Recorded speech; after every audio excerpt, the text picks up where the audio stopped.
We're back for another segment of Performance Automotive Repair. Burning the late night oil here. This is our 96 Ford Ranger 3.0.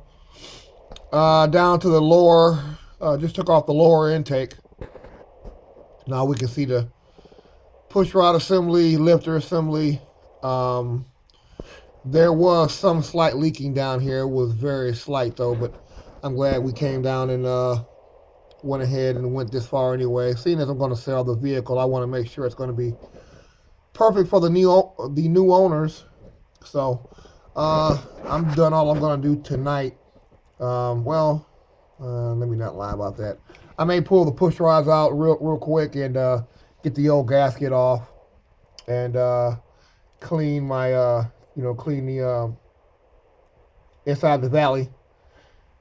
Clean top of the heads here and get ready for a good intake gasket set and mating surface and start reassembling this puppy tomorrow.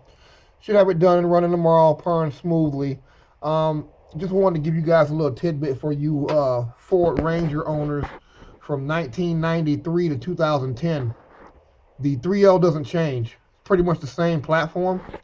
In order for you to remove the lower intake on a 93 to 2010 Ford Ranger, there's going to be one of these push rods that's going to give you a hard time. And when I say give you a hard time, you basically can't get the intake out unless you bend or break something. Cylinder number 3, which is here in the rear. Very, here, just to give you a brief rundown. Ford's firing order layout is going to be from front to back. Passenger side is going to be 1, 2, 3. And then you got 4, 5, 6 over here. So number 3, what you're going to notice is if you look at number 3, look at the rocker here. I've got the rocker pretty much just hanging on for dear life. This is the intake rocker for cylinder number 3. That push rod goes straight down here. Let me get a better angle of it here. That push rod goes right from the intake valve here, or the intake side of cylinder 3, and the intake actually wraps around that push rod. So unless you remove the intake valve, the intake push rod for cylinder 3, you'll have a hard time fighting your lower intake. Just a tidbit for you guys, you 3.0 guys wanting to go this far in. Yeah, she's dirty. So go ahead and clean her up real nice and get it ready for in the morning, and from that point we can go ahead and seal her up and make sure we're all good.